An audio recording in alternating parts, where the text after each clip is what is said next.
A little baby black, get that garbage out of here. What it do, baby? Yeah, yo, what do you know? There's a new NBA champion, and it's a team from Toronto, Canada. OG with a look, got it! OG Anunoby at the buzzer! Oh, like, 'cause when I shot, I expected to make it. So, like, I don't shoot trying to miss. Looks like you lost another one. Hello and welcome to episode 4 of the What It Do Toronto Raptors podcast. I'm your host, Drew Horton, and today I'm going to be talking about the Toronto Raptors versus Miami Heat preseason game, as well as a preview for the season opener against the New Orleans Pelicans. First, let me say I am thrilled that the NBA is back. Now, I've got 2 games on tonight. I'm recording this on the 22nd. And Golden State will play Brooklyn, and the Clippers will play the Lakers in the Battle of LA. Now, I expect Brooklyn to thoroughly beat Golden State. Golden State is just too beat up, and with the talent of Kyrie and KD, I think Brooklyn should just walk all over Golden State. That being said, I think Steph should have a good game, seeing as he's probably the number 1 and number 2 options on that offense. As for the Clippers-Lakers game, I imagine that LeBron will play, and in that case, the Lakers should beat the Clippers, although that will, in all likelihood, be a much closer game. Now, having covered the opening night matches, let's get into the Raptors versus Heat preseason game. Now, the Raptors lost 117 to 105, and it was a tough loss, in large part because the Heat were without Jimmy Butler, Avery Bradley, and Kendrick Nunn, 3 guys who were likely to see the floor for them. And of course, we all know how good Jimmy Butler is. To make a long story short, the bench got absolutely killed in this game. No bench player with over 10 minutes played had a positive plus-minus. Matt Thomas was a -8, Chris Boucher -14, Norman Powell was a -12, Bembry was a -13, and Terrence Davis was a -11. And also, Malachi Flynn, less bad, but still a -4. I've got to give big props to the 3 young Heat players that absolutely killed the Raptors on offense. 2 sophomores and a rookie led the attack. KZ Okpala was 9 of 15 from the field, 6 of 10 from 3, and finished with 24 points. Max Strus was 8 for 11 from the field and 6 for 8 from 3-point land. He finished with 22 points, and that was only in 22 minutes. The other key contributor, the rookie out of the 3, Precious Achiuwa, I hope I'm saying that correctly, I'm probably not. He finished with 13 points on 5 of 8 shooting, but to go along with those points, he also put up 15 rebounds. The Raptors just couldn't hold the Heat on defense. The Heat shot 53% overall and 51% from 3. When you're giving up that many good looks and they're knocking them down like the Heat can, you just aren't going to win very many games.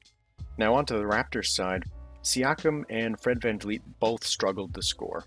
Pascal Siakam was 5 of 15 for a total of 14 points, but he also put up 9 rebounds, 3 assists, and a steal.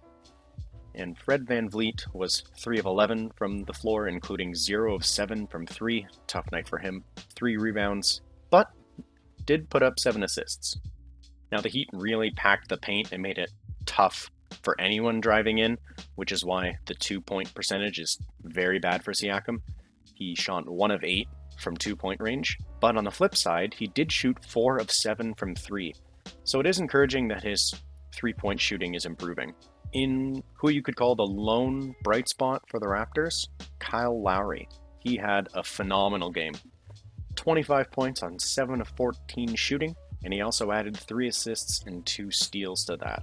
He assumed more of a scoring role this game, as he had 3 assists and Fred VanVleet had 7, but Kyle Lowry will step up and score if he needs to. Just remember, in Game 6 on the road at Golden State in the finals 2 years ago, he put in Toronto's first 11 points to open up the game on an 11-3 run for the Raptors. Another bright spot, maybe less so, Malachi Flynn. He only played 12 minutes, 1 of 4 shooting, not a great night, but did put up 5 assists, and if you put that on to a bit of a larger role for him in terms of minutes, that translates quite nicely. So at least he's showing that if his shot isn't falling, he can still contribute on the offensive end with his playmaking, and of course on the defensive end, like we've seen him. Fairly simple. Raptors just got outplayed. It'll happen. Now, moving on to the first meaningful game of the year, the opener against the New Orleans Pelicans. The Raptors will almost certainly go with a starting lineup of Kyle Lowry, Fred VanVleet, OG Anunoby, Pascal Siakam, and Aaron Baines, while the Pelicans will likely go with their starting lineup of Lonzo Ball, Josh Hart, Brandon Ingram, Zion Williamson, and Steven Adams. Now this should be a very good game. These teams played each other last year on opening day, and the game went to overtime in what was eventually a Raptors win. And it was a very entertaining game from start to finish. Any game that you get to watch with Zion Williamson on the floor is an absolute treat. There'll be a couple things the Raptors will need to do in order to win. They'll need to limit Zion. He's very strong. He'll get into the bucket pretty much at will, but the Raptors have some big bodies, and they'll need to hold him back, at least slow him down if they want to have a chance. On the flip side, the Raptors will likely need a good game from Pascal Siakam. He'll need to put up at least 20 points, and Steven Adams is your only interior defense, and Siakam should be able to take on whoever's guarding him, whether it's Ingram or Zion. He's got a quickness advantage against Zion and a strength advantage against Ingram, and he'll need to use either one to his advantage in order to score.